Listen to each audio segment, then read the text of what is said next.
get rid of me. Friends, I am back. Thank you for your patience. I know that 1 week turned into like 3 weeks pretty quickly. Depression will do that to a bitch. It really will. I'm gonna hop right in and get to it. So I took a break and I realized how badly I needed it. And then I got violently sick. Like I don't know if it was allergies or food poisoning or what, but like I was fighting for my life. I didn't go to the gym for a week. It's now been over a week, honestly. It just kind of kept hitting where I was like, I'm still so tired, being like, what is the harm in giving myself some extra time? You know, it's okay for me to just rest and I'll get back when I get back. And guess what? I'm back. You're welcome. Hello. So, some updates. Number one, dating. There is no roster. There is one person, and I think we're dating. Let's talk about it. So, I should probably go back and re-listen to the last episode. So, the doctor is gone. He was kind, but like also really awkward and like a little interesting, you know. He was very sweet. It's I think he couldn't get over the like age gap. And it just like it didn't feel romantic, you know? Like it was just like, okay, like I'm just getting to know this person. And like I think people forget that like first dates, you don't have to be like, "Oh my God, this is the person." Like we went on two coffee dates. We were supposed to get dinner, and I canceled the dinner date because Monsieur Tromix, Mr. Tromix man, I don't know if I talked about him. But that week that I went on all my crazy dates, he was my Friday night. We got drinks at a bar. I think I talked about it. He looked different than I was imagining he was going to look. And in like the most pleasant way, he was actually really cute. And he Ubered me home, which I was like, wow, okay. And before he Ubered me home was like, I want to see you tomorrow. Like, I want to take you to dinner tomorrow. I was like, okay. Like, I kind of have some plans tomorrow during the day. And he was like, like, that's fine. Like, I'll take you to dinner. And it's like, okay. Then we went, we got dinner, and dinner was great. And then before he left that date, he was like, I want to see you again. When can I see you? Like, what does your schedule look like? And I was like, I work late. I mean, like I'm recording right now and it's 11:30 p.m. I was going to go to the gym tonight, but I just didn't feel it and I was like, "You know what? I can go home and I can record and I feel motivated to record. So I'm going to do what I feel motivated to do, right?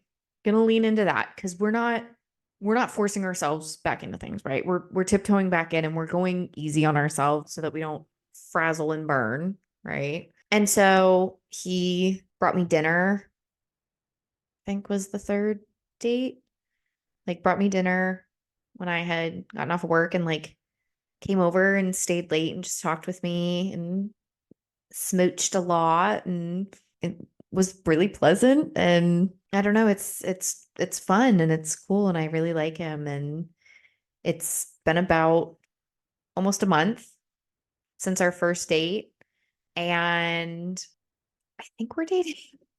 So here's the most awkward thing. Like do people say like, will you be my girlfriend? Or is that like seventh grade? Right? Because like I'm in my mid 20s. He's in his mid 20s. And it feels awkward to be like, do you want to be boyfriend and girlfriend? Like, how do you ask that?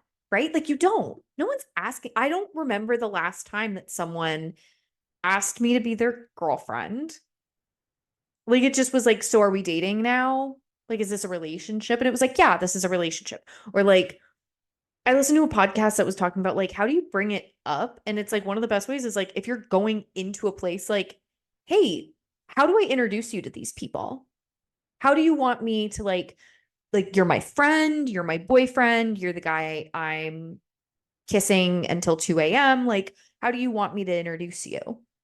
And so I think that's a really good way to be like, hey, I know that we said that we're not seeing other people. I know that you've stated your intentions. I know that you've like, and that's something I really respect and really like about this guy is he was like, I want you. Like, I want you to cut the roster. I want you to like give me a chance. And, I am hesitant because I feel like who wouldn't be? Like I'm no longer in my age of like if you just say the right thing, I'll blindly follow it. I'm like, "Hey, that's so great to hear and I look forward to seeing if your actions align with what you're telling me." Because if your actions don't align with what you're telling me, it doesn't matter, right? So, he was like, "Cut the roster.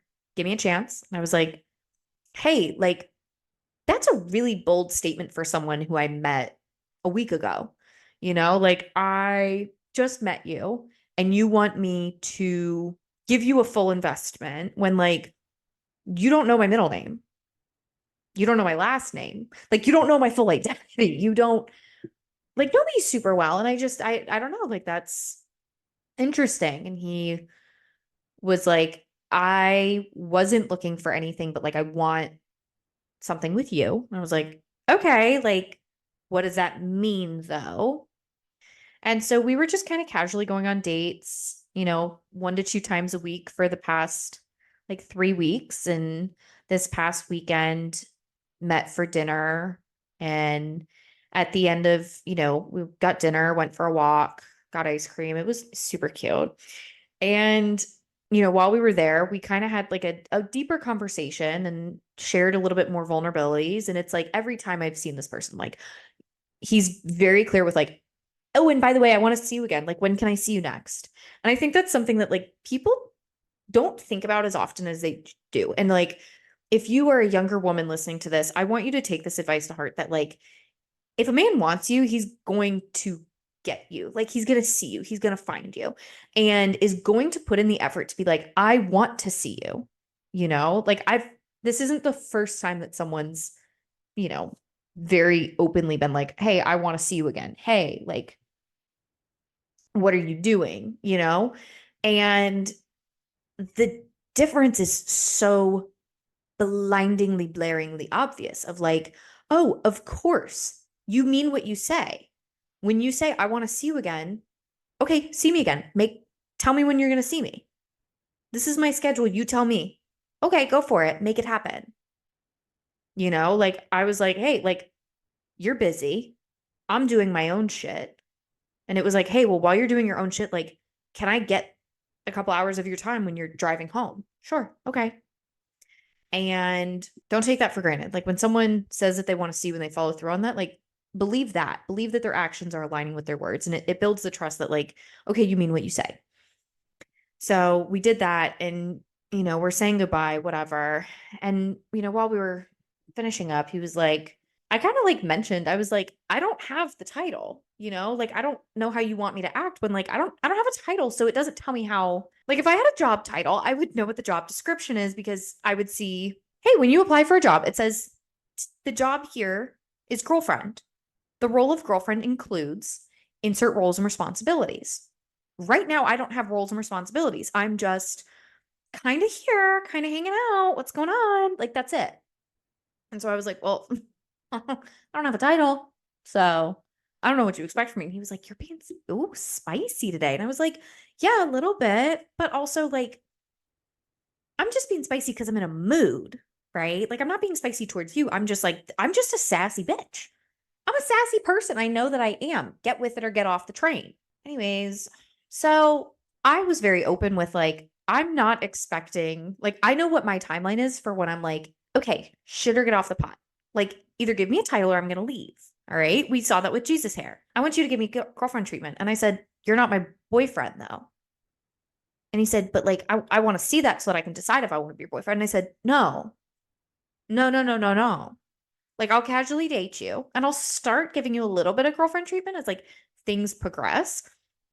But I'm not going full girlfriend until I get the fucking title. Fuck people who don't want to give you the respect of confirmation to you and request the most.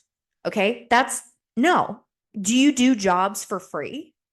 Do you dedicate 40 hours a week to grinding your brain, your physical labor, like whatever, and not get a fucking bag? No, no, you don't. So why the fuck would I do that in a relationship? Why would I give you my emotional space? Why would I welcome you into my home? Why would I give you my love, care, and attention? Because I have a big heart, like I feel things really big. I care really big about people. Why would I give that to someone who's not giving me the fucking respect of, hey, the bare minimum of like, if I'm giving you pieces of me, I want the sanctity and like, I want a relationship. That's just who I am. I want to know that if I'm giving you this, that I have the foundation there, that like I'm giving it because it's building a relationship, right? Not just like, here's just this guy that I met on the internet that I've been on like 3 dates with, and he wants me to like play with his hair and mommy him. No, we're not doing that. We finished dinner, whatever. I was like, I know what the timelines are in my head of when I'd start probing, because like that wasn't me probing. That was me just making it known of what my thoughts are, me being me.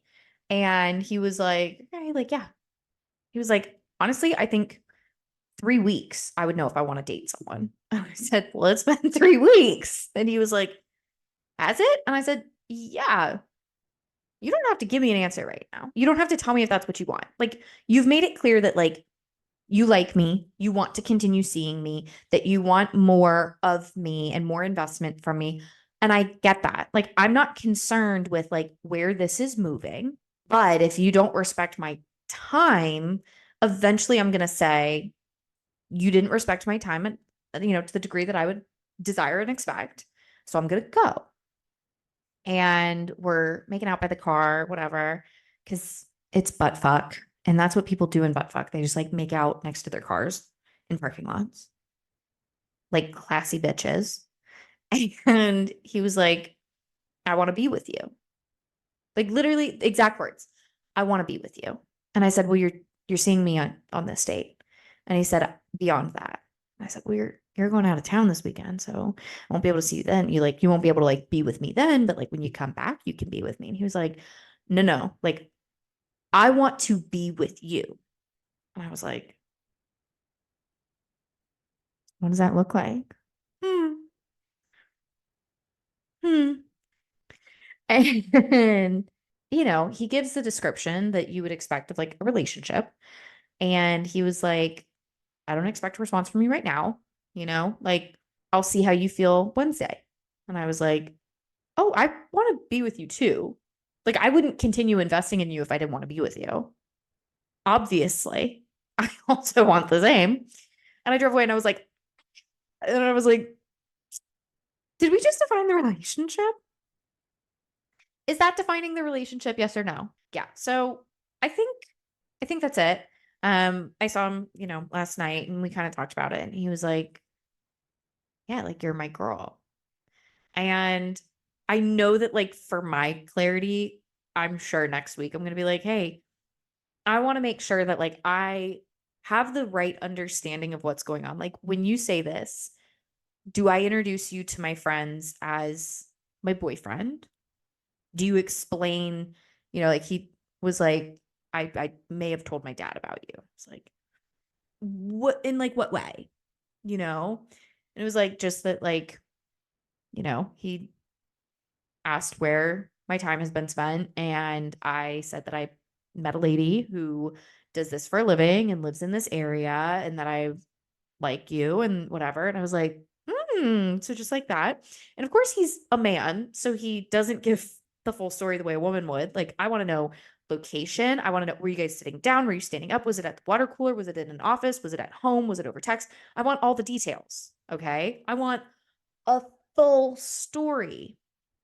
And I understand that like not all men are trained to give a full story like that. The way that I like a story to be told. Okay? That's okay. We'll work on it. Work on it.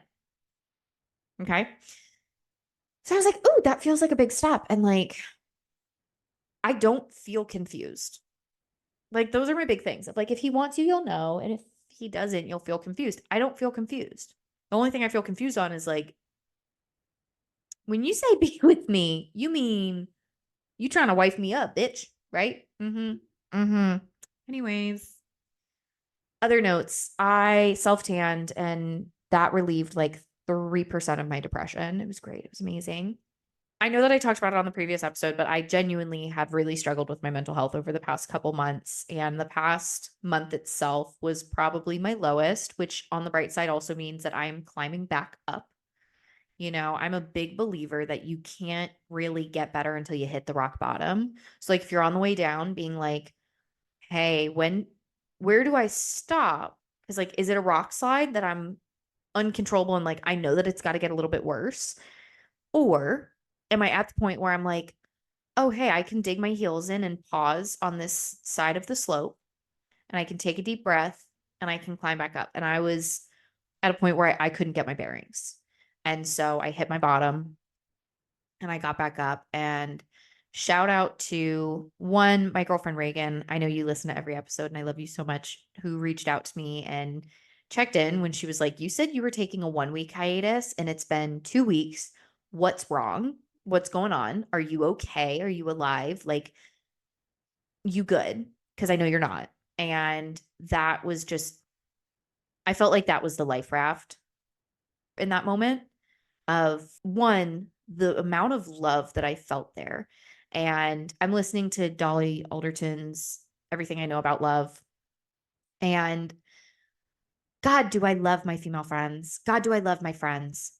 Of like, when you have a good girlfriend, or if you're a guy and you have a guy friend, if you just have a good friend, okay, a good friend who's able to, we don't live near each other. We live in the same state, but we live on the opposite sides of the state and we see each other, once every couple months and we text just about every day, but is able to just pause and feel your energy from afar and go, hey, I know you're not okay. Something's off and I need to check in on you. What's going on? Oh my God, is that love? What love it is to know that people care. And not only do they care, but they notice. To be noticed and to be known are such big loves. And I fucking appreciate it. So thank you to you. I love you so much. I was like, yeah, I'm so exhausted and I can't do it. And I've been struggling. And I made an appointment to, get help. And I love that you're like, when you reach out and you're like, hey, I'm a new patient and like I'm struggling, I need help. They're like, yeah, we can get to you in 2 months. Great. Amazing. I'll just struggle for 2 months. Great. I went up and I spent a weekend with our long distance friend Dana, who was so much fun. And she and I previously lived together. And so getting to have like a slumber party weekend, I always loved them. And it's like, I feel like God, I wish I could go back and cherish when I lived with my roommates in college. And where I'm at in life right now, I'm happy without roommates. I love living on my own. I see myself living with a partner in the future. I just can't imagine my life with like a roommate, and putting an ad out and being like, stranger wanted to live in my house. Like, no thanks. But when I was in college and like, that's a very normal thing of like, you're getting paired up with people who have similar interests, whatever. And then you move in with your friends and stuff like that. And, there's a novelty about it that I do miss. And I was with her and got like last minute plans for a date. And I was like, oh my God, I've got to get ready. And getting ready for a date with your girlfriends. Oh my God, I missed that. It was so much fun. I was like, I don't have an outfit. We got to go to the mall. We go to the mall. We're shopping. First of all, the Curve Love dad jeans from Abercrombie and Fitch fuck me up. Okay. Super cute, super cozy. They're like an appropriate length.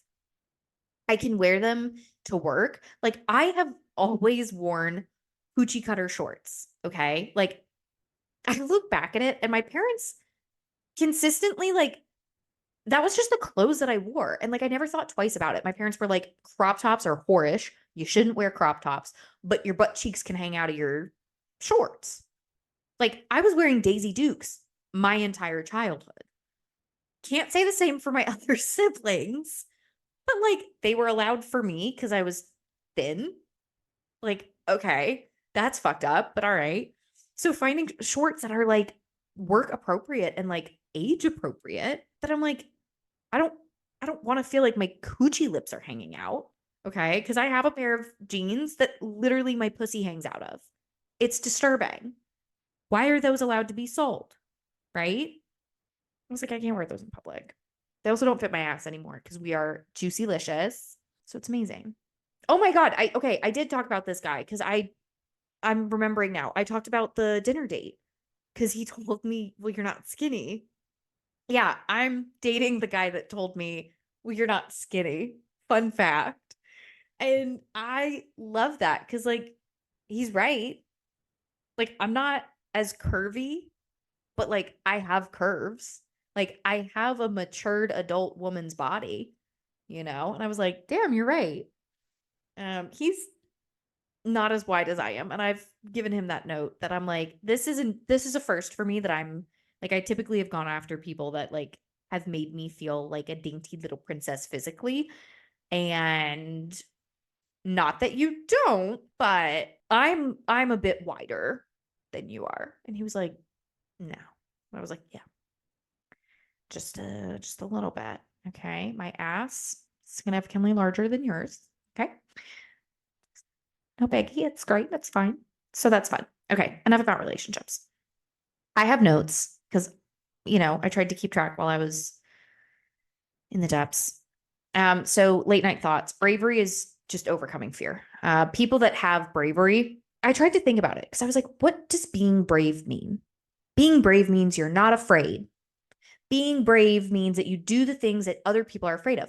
No, bravery doesn't mean that you're not afraid. Bravery just means that you are doing things scared. Bravery means I acknowledge that this is scary, but I'm going to do it anyways. I think about all the times that someone has called me brave and I'm like, but I didn't feel brave, What is the definition of bravery? What is the dictionary one? The dictionary says that bravery is courageous behavior or character. But what does courageous mean? And the meaning of courageous is having or characterized by courage. Okay, what does courage mean? Courage, the ability to do something that frightens someone. Bingo. Strength in the face of pain or grief. So to have courage means you are experiencing pain and grief and you are persisting. To be brave means you are experiencing pain, grief, suffering, and fear, and you are continuing on. That you are feeling it and are moving through it. You're not moving past, you're moving through it. And that never made sense to me. Like, I don't know why that never clicked in my silly little bird brain, but like, of course, right? Of course. I think about all the time. They're so brave. We call other people brave because they do the things that we're afraid of. Am I wrong? I'm not wrong. Anyways, I am right a lot. So I'm also having to accept the fact that I am type A. I love control. And maybe I need to stop fantasizing about relationships where I am not the one who's in control and I'm not the one who's like, here's exactly what I want. And I realize that part of this is I have to vocalize my needs and I have to say, like, I want to do this. Because if I don't tell you what I want to do, I'm never going to get to do it because you won't know, right? We're aware. We've been in therapy. We're working on it, right? But like, I think I've had this like image of the perfect relationship for me is going to be someone who takes on the role that I've always done of like plans everything that I want to do perfectly and all of the things and is just like takes over. Like I don't have to worry about anything. They are in control. Except if somebody else is in control, I'm going to be like, "Did you do this right?" Oh, can I actually okay. Right. So maybe that's not what I want. Maybe that's what I think I want, but that's not what I need. Right. Side note, if you don't experience a 28 to 32-day hormone cycle, let me tell you about it. When I look in the mirror, the image that is reflected back to me is crazy different depending on what week it is. Right. If I'm on my period, that's a fucking ogre bitch who needs to be covered in a paper bag. Right.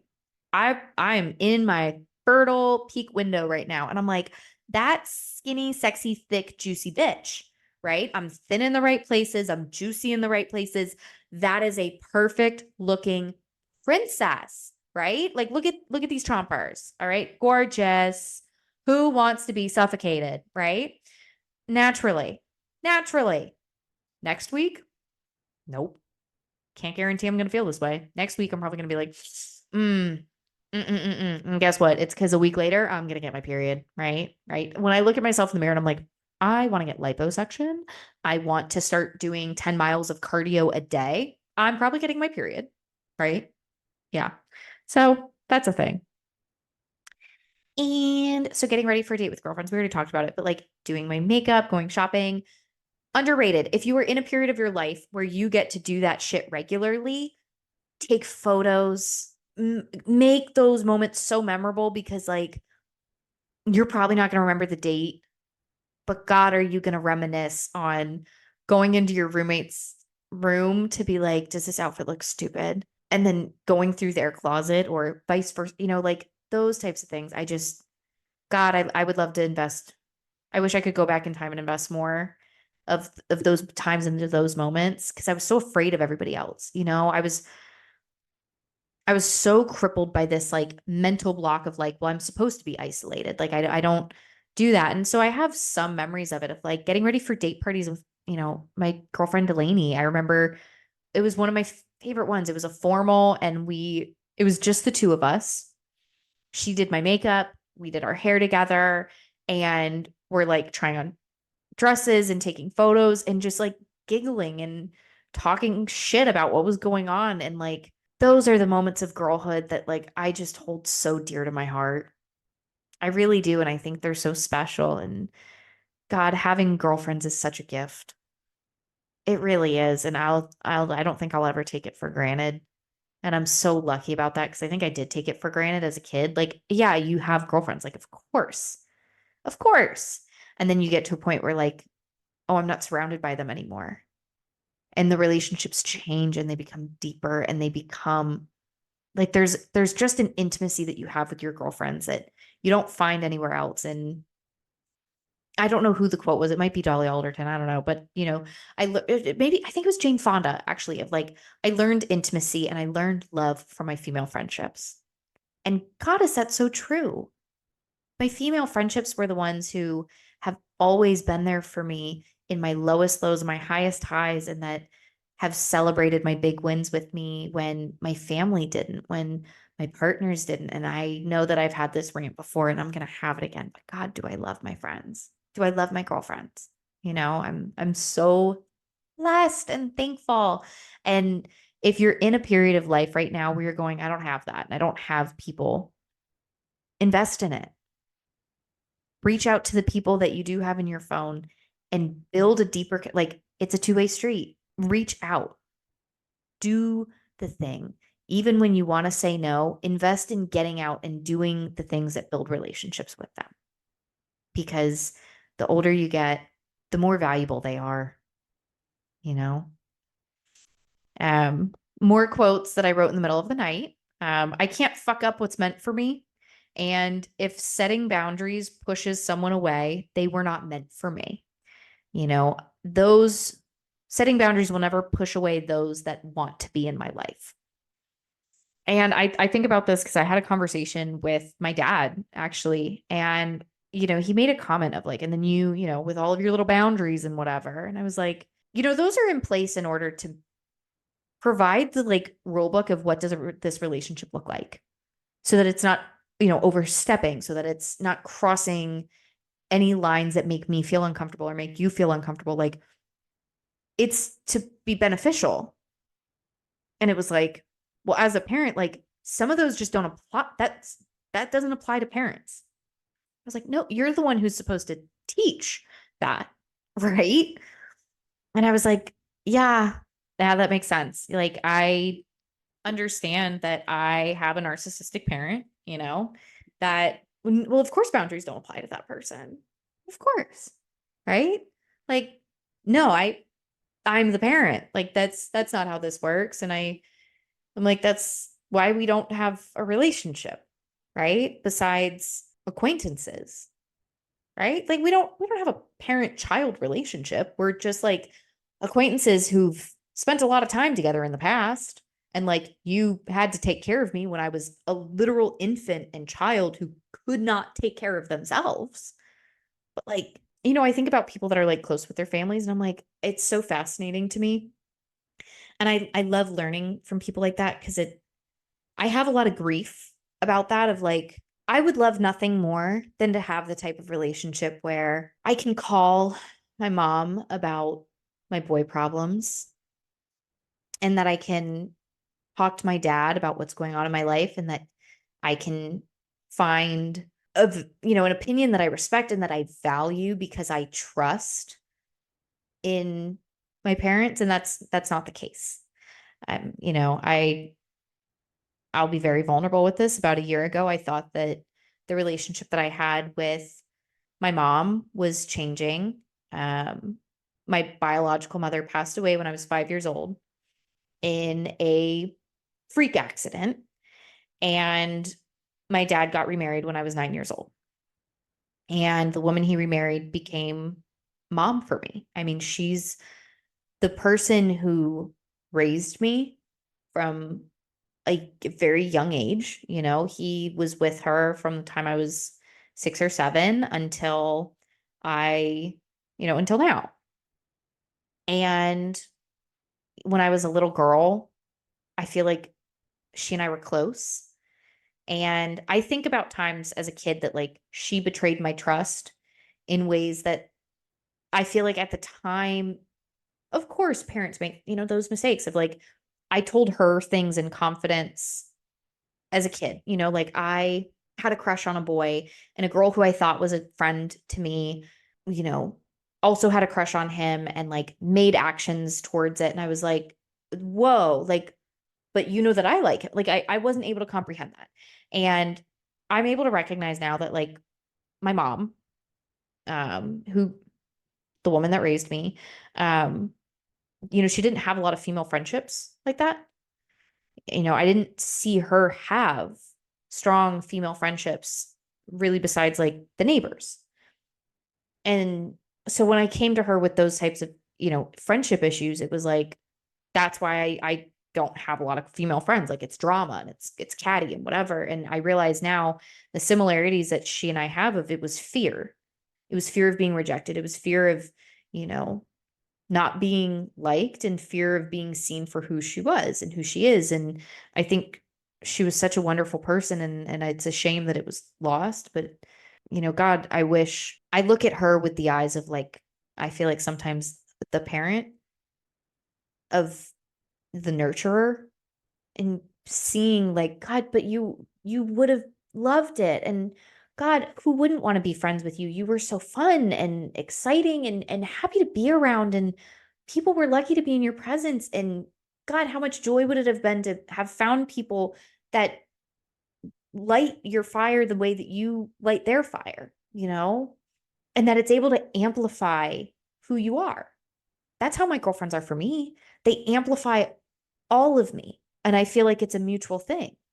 Now, unfortunately, you find friends that are candle blower outers, as Brene Brown talks about, of like, those aren't people you want to be around. People that make you feel small, those aren't your friends. And unfortunately, you have to get experience with those to learn what they are and know the difference. And that's a tough thing to learn. And it either scorns you and it prevents you from moving forward and developing those strong relationships, or, you move on, you find good friendships. But a year ago, I thought that my relationship with my mom was going to get to a point that was stronger. And my mom is an alcoholic. And when I was in college, it was probably the roughest years of her addiction. And she was struggling with sobriety and just had a lot going on. And I wasn't there.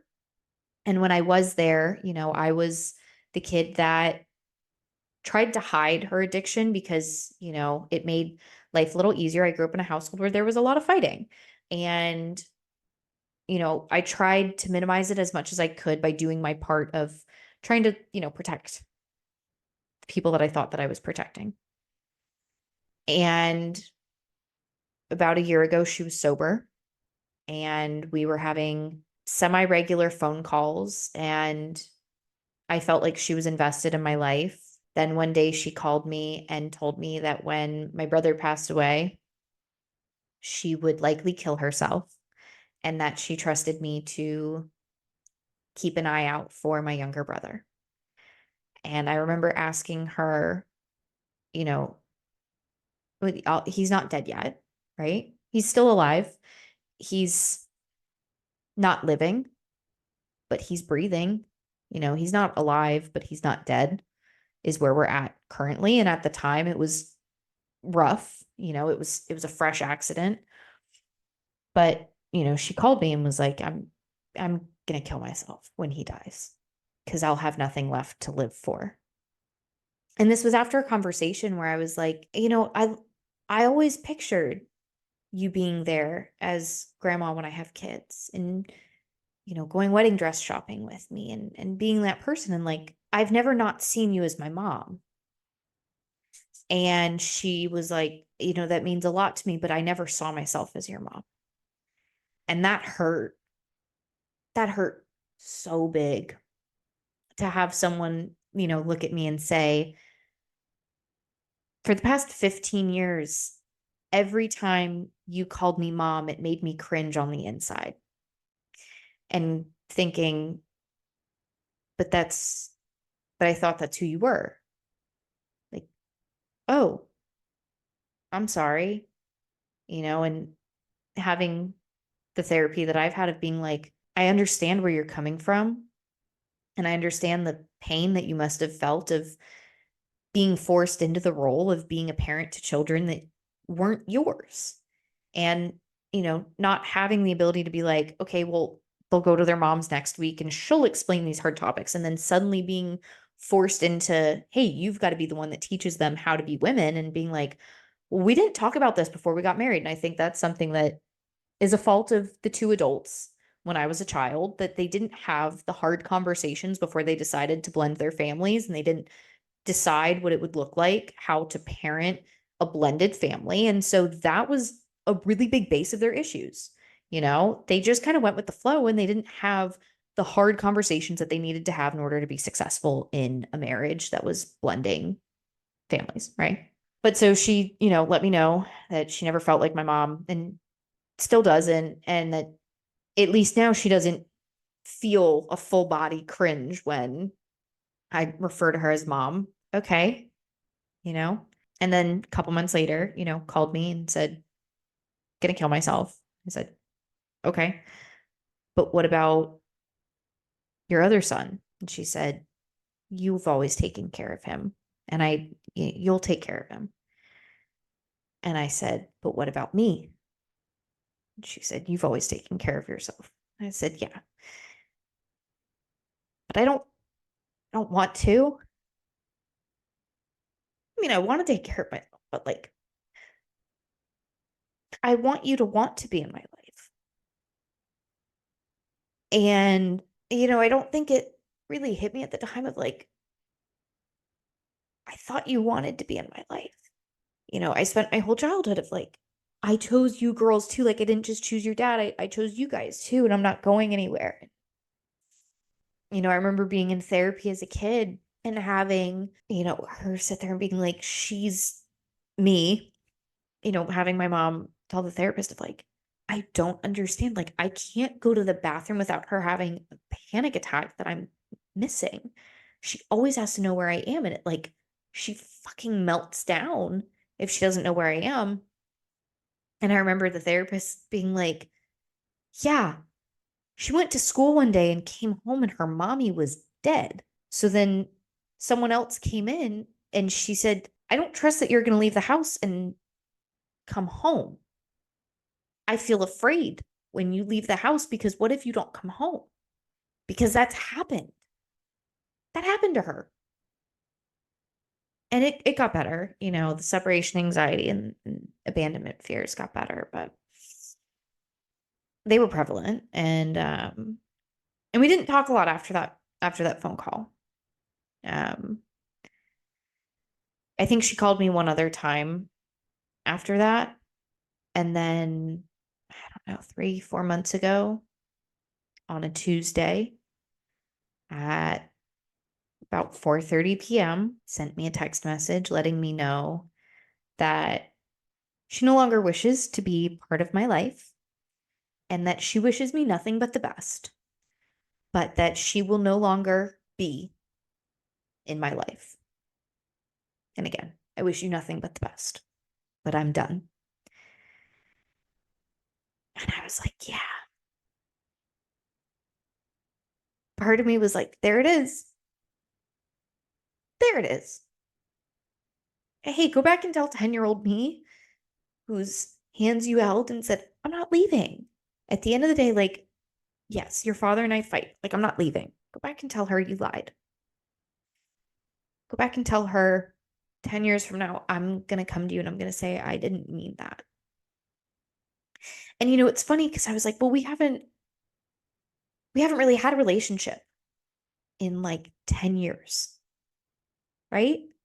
You know, about 10 years ago, it started becoming the relationship was only there when I was doing good, when I was doing what was asked, and when I was, being the good show pony who got the National Honor Society and won the awards and was nominated for awards and was doing well in school. And then it was, oh, of course, we'll be there. We'll showcase that. That's important.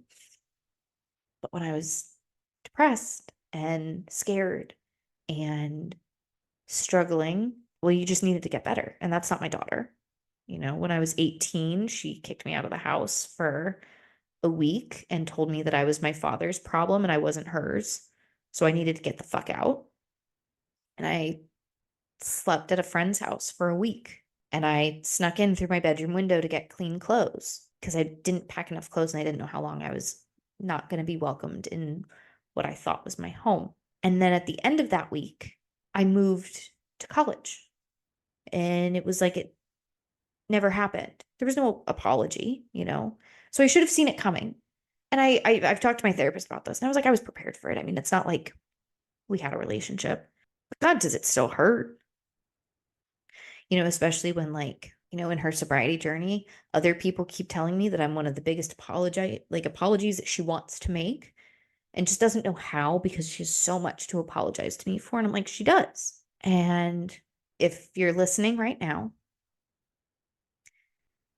in my head, I still see the best versions of the mother that you were. And I still love the amount of love and care that you showed me from when I was 8 until I was 11. Because you were really good those years. You were great. You were phenomenal. And those were really formative for me. And those showed me a lot of things that I think I want to be as a mother. And I understand that the addiction took control, but I don't forgive you for being selfish. I accept your apology, but it doesn't change it because your behavior hasn't changed. And I don't keep people in my life that don't want to be here. And I trust you when you say that you don't want to be here. And that's okay. I'm okay with that. But that's weighed on me. And that was tough. And I didn't share that with a lot of people, but I'm glad that I'm sharing it now in the most public platform fucking possible. Because to my core, I'm still an 8-year-old girl who loves her mom and who wants her mom to love her.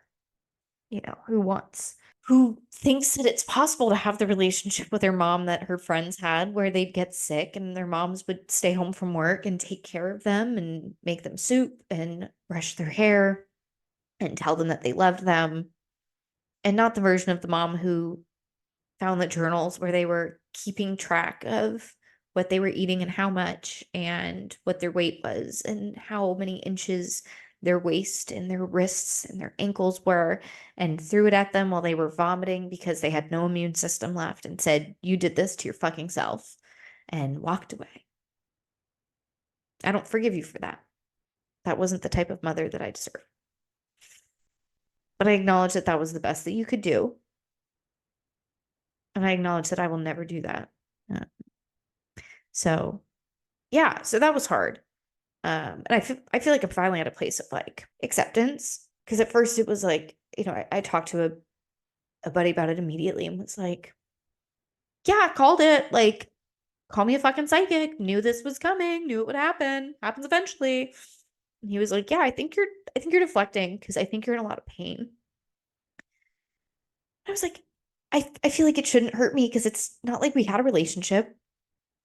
It's not like we talked, we just sent a text here or there, she sent me a text for Easter, a little emoji of it's Easter. happy Easter, whatever. But then sitting there and being like, so I probably shouldn't text her happy Mother's Day, right? That's coming up. That'd be weird because the last text message on my phone is about you not wanting a relationship with me. And then it was a follow up of, photos of messages between my father and his mistress, girlfriend. I don't give a fuck what she is, but at the time, I mean, you're still married, dude, so maybe don't do that. And, this is what your father does. And, me setting a boundary of, hey, this is inappropriate. This is really fucking inappropriate for you to send me as a child of you and him. Like, that's inappropriate. And also, you've stated that you have no desire to be in my life. So, like, I respect that, but like, you're not going to send me this shit. And, her being like, funny, that's not how you respond to your father. And I'm like, I don't talk to him. I don't. So, yeah, it's tough. It's tough to kind of look in the face and realize because when there was nothing said, at least the hope was there. Like, maybe one day she'll get sober and maybe one day she'll apologize. And maybe one day I never wanted an apology. I just wanted a mom. I'm going to be 25 this year and it'll be the 20th anniversary of my biological mother's passing. And I remember telling my therapist, I was like, my sisters had their dads, you know. Um, both of my sisters are daddy's girls, and their dads love them so much. And I think I was supposed to be like my mom's kid, like I think naturally kids tend to like drift towards one parent. I think I was meant to be my mom's. And I didn't get to have that. And then I became a grandparents girl. And in losing this mom, I was closest with her parents. And, as I moved away and as the relationship with my mom got strained, it also got strained with that. So for the past 6 years, I've slowly lost the people that I thought that I was valuable to. And that was really tough. It was really fucking tough. Um, and I think the hopelessness of it hit me because, like, the anniversary hit of one of the most wild years of my life. And while I was going through it, like, when a bear is chasing you, you just keep running and you're like, yeah, like, of course we're going to sprint. Over the past year, my brother got into a car accident that is the reason for his death. And he hasn't died yet, but he's, for all intents and purposes, dead. He has no chance of recovery. Um, and is in a vegetative state and is going to be connected to machines to keep him alive until somebody has the grace to say this is not living and this is more harm than good, right? And he got better and worse and better and worse. My whole spiel with my mom happened. My grandfather tried to solicit a sexual relationship with me, which was disgusting and horrifying and shocking. Because he was sending me shirtless, laying there photos, asking me to FaceTime him naked so that we could be one together and we could see how much of an impact we've had on each other. And he's still, I don't speak to him. I cut him off immediately and reached out to other family members. Like, is he sending anybody else this? And they were shocked and appalled and were like, what the fuck? And I was like, no, just me. Cool, cool, cool, cool, cool, cool, cool, cool. Hate that. That anniversary has come up and he just popped out of fucking nowhere with a new email address asking for my physical address so he can send me things. And I'm like, no, like, what do you not get? He then continued to reach out to family members about how I was being dramatic, I was overreacting, whatever. And they were like, no, we read the messages, right? That's weird. And then he defended it by saying that we were spiritually entwined soulmates and that I was afraid of the connection, ran away. And I was like, no, I'm disgusted and appalled. Because again, I don't know you that well. You're pretty distant. Like, just because I was the only one who answered your calls and texts doesn't mean anything like that. So that was gross. Yeah, it all kind of came bubbling up and it hit me. And I was like, and I'm alone. Have I gone through a couple few month flings? Yeah, of course. Anybody would. Were they serious? No. Was I delusional enough to be like, I'm just I don't want to be alone. Yeah, of course. You feel big things. And I so much growth and maturity has happened in the past year. And I'm so thankful for it. I'm so fucking thankful for it. But like, oh my God, I'm exhausted. And it hit me all at once. And I needed a couple months to just feel it. Because I struggle with feeling the feelings. Um, which is not fun and it sucks. And I wish I could feel things better, and I'm learning and I'm excited to continue learning that, but god damn, does it suck. So, forgiveness is on my list. Forgiveness isn't for the other person. Forgiveness is for you. That's what people say. I don't necessarily agree with that. I let go of the anger and disgust that I have. I let go of the pain because it's no longer serving me, right? I don't know that I forgive people for what they've done to me, how they've treated me, but I'm not going to live festering in frustration and pain because of it, right? You don't have to forgive people, but you have to move on. And I'm moving on. And it may have taken me a year to process it and get there, but I'm moving on. I don't forgive you, but I will move on from it. And I won't think about you again. More midnight thoughts. I want to feel important and I crave being important to someone. And I think we all do. And this is a conversation that I've had with a couple different people recently of like, to our core, we're social beings, right? And to our core, we look for companionship, of course. But why do we look for companionship? And I think the bottom line is we want someone who witnesses our experience with us. What is our experience worth if we are not doing it with someone who's able to see us, empathize with us, feel us, and have that mutual connection? Because what are we without the community and the understanding and the knowledge and the safety of having someone who says, I'm seeing all of you and I'm seeing you go through this and good, bad, ugly, I want to be there. I want to witness the full range of what your life is and is going to be. And I know that it's going to change and I'm going to change too, but we're going to do it together. That's what we're looking for. Yes, we want love, but we want to be witnessed for the extent of what we were. We want to be accepted. And we want to have someone who my existence is important to. I look at my family and I'm able to understand that, like, to the people who my mere existence should have been of utmost importance, it's not. And it never was. It might have been for a short period of time, but for the past several years, it hasn't been. And that speaks volumes. And that's helped me to understand what those relationships look like. Because when I'm important to people, relationships are facilitated and they're cared for. My girlfriends, I mean, God, my oldest sister, I know she listens to every single fucking episode to keep up with me. Jordan, I love you. You have been such a lifeline over the past several years for me. Those are the people that have always, always, always made sure that I knew that I was important to them. And I want to believe that I've done the same. God, I hope that I've done the same. And sometimes I worry that I don't have the capability to make people feel important, but also I know that that's not true. I know that I make people feel very important because when someone's important to me, I'm like, I'll move mountains. I'll change my schedule. I'll drive hours. I'll do whatever it takes to, when someone needs me, be there. And God, I think we all just want someone that'll do that for us. And I know that I've done it for other people. And I think I've gotten to a point where I'm like, when is it my turn? And I know that part of it is I've always been in a circumstance where I can drop everything if I need to. And that I understand that a lot of people don't have that freedom and that flexibility. And I'm so blessed that I do. And that's why I think I've always wanted that in a partner.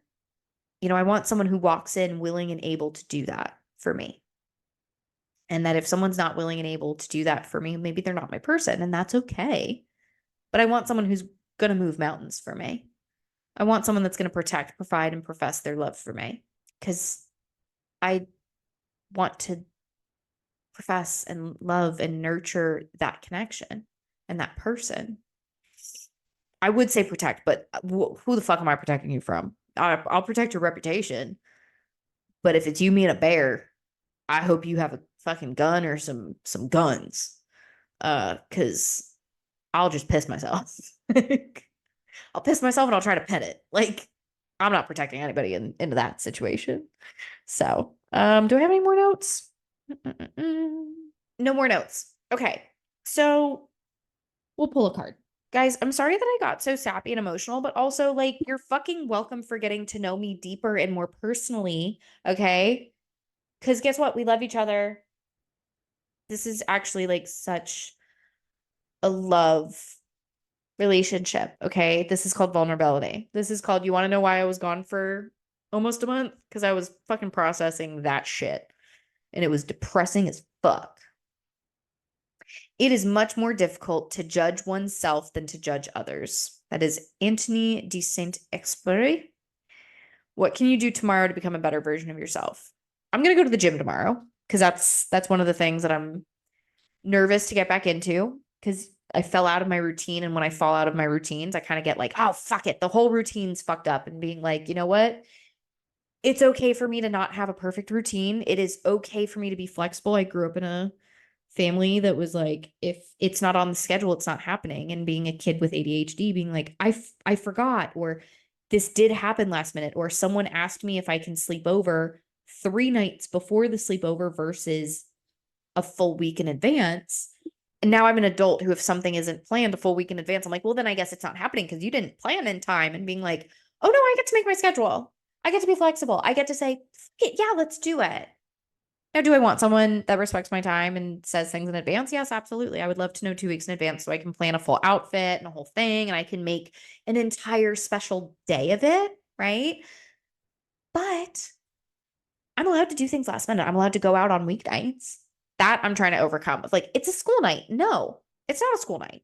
I make my own schedule. I get to do what I want to do. I'm recording at midnight because guess what? I fucking can. And I didn't go to the gym tonight because I felt like not in the mood. I get to do that because I'm in control of my life. And it is okay for me to let go of the need to be in control. And I can trust myself to let go. I can trust in the universe and in the people that I am surrounded by to let go and feel safe. That's a mantra that my therapist gave me, by the way. So, okay, friends, I love you so much. Thank you for being here. If you didn't like this episode because it was so squishy and vulnerable, maybe find someone that is as shallow as a kiddie pool, because guess what? That ain't me. Toodaloonie, thank you for joining us. Toots is in the studio. Come on up. Say hello to the people before we leave. You want to say goodnight? Come on. All right. Tootie says goodnight. Ready? Tootie says, thank you for being here. We really appreciate it. We love everybody who listens. Thank you so much. Keep listening. Share with a friend. Okay. I think I'm slowly getting the confidence to start posting about this on my personal socials. If you bite me, I swear to God, boy. Yeah. So maybe one of these days I'll put it on the personals because I'm getting courage, right? What is my vulnerability worth if I don't actually attach it to me and go, hey guys, I'm very fucking vulnerable in this setting and I'm not afraid for people to see it. Unless you work with me. If you work with me and you're listening to this, get off. No, stop. Don't ever listen to another episode. Don't listen any further. Don't listen any more. No, you're done. You're done. You're done. You're done. Okay. I love you so much. Follow us, Instagram, TikTok, email me, longdfriendspod. Hugs and kisses, my friends. Thank you for being patient and loving me. Bye. I love you so much.